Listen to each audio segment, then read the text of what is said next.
ಎಲ್ಲ ನನ್ನ ಆತ್ಮೀಯ ಹಾಗೂ ಪ್ರೀತಿಯ ಇಂಡಿ ವಿಧಾನಸಭಾ ಕ್ಷೇತ್ರದ ನಿಷ್ಠಾವಂತ ಕಾರ್ಯಕರ್ತ ಬಂಧುಗಳು ಹಾಗೂ ಪ್ರಾಮಾಣಿಕ ಮುಖಂಡರೇ, ನಿಮ್ಮೆಲ್ಲರಿಗೂ ಗೊತ್ತಿದೆ, ಕಿತ್ತೂರು ಕರ್ನಾಟಕ, ಕಲ್ಯಾಣ ಕರ್ನಾಟಕದಲ್ಲಿ ಈ ಬಾರಿ ಅನಾವೃಷ್ಟಿಯಾಗಿ ಮಳೆ ಬರದೇ ಇರತಕ್ಕಂಥ ಹಿನ್ನೆಲೆಯಲ್ಲಿ ಸಾಕಷ್ಟು ರೈತರ ಜೀವನದಲ್ಲಿ ಒಂದು ರೀತಿ ಕತ್ತಲೆಯ ಗೂಡಾಗಿದೆ.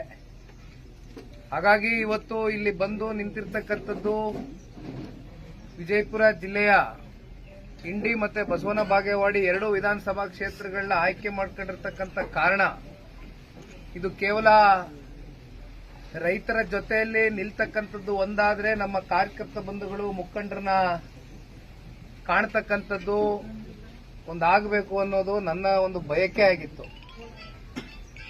ಇಂಡಿ ವಿಧಾನಸಭಾ ಕ್ಷೇತ್ರ ನನಗೆ ಗೊತ್ತಿದೆ, ಕಳೆದ 2-3 ಚುನಾವಣೆಗಳಲ್ಲಿ ನೀವೆಲ್ಲರೂ ಏನು ಇಲ್ಲಿಂದ ಒಬ್ಬರನ್ನ ಶಾಸಕರನ್ನ ವಿಧಾನಸೌಧಕ್ಕೆ ಆಯ್ಕೆ ಮಾಡಿ ಕಳಿಸ್ಕೊಡ್ಬೇಕು ಅಂತಕ್ಕಂಥ ನಿಮ್ಮ ನಿರಂತರವಾದಂಥ ಒಂದು ಹೋರಾಟ ಇದೆ.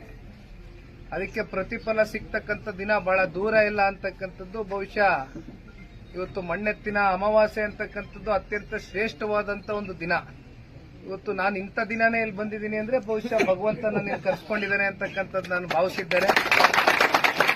ಹಾಗಾಗಿ ಇಂಥ ಪುಣ್ಯ ದಿನದಂದು ರೈತರು ಈಗಾಗಲೇ ಎತ್ತುಗಳಿಗೆ ಪೂಜೆ ಮಾಡಿಸಿದ್ದಾರೆ. ವರ್ಷ ಇಡೀ ರೈತರಿಗೋಸ್ಕರ ದುಡಿತಕ್ಕಂಥ ಎತ್ತನ್ನ ಗೌರವಿಸಬೇಕು, ಆದರಿಸಬೇಕು, ಪ್ರೀತಿಸಬೇಕು ಅಂತಕ್ಕಂಥ ನಿಮ್ಮಲ್ಲಿರ್ತಕ್ಕಂಥ ಒಂದು ಮುಗ್ಧ ಮನಸ್ಥಿತಿ ಏನಿದೆ ಅದನ್ನು ನಾನು ಬಹಳ ಚೆನ್ನಾಗಿ ಅರ್ಥ ಮಾಡ್ಕೊಂಡಿದ್ದೇನೆ. ಅದಕ್ಕೆ ಪೂರಕವಾಗಿ ನಿಖಿಲ್ ಕುಮಾರಸ್ವಾಮಿ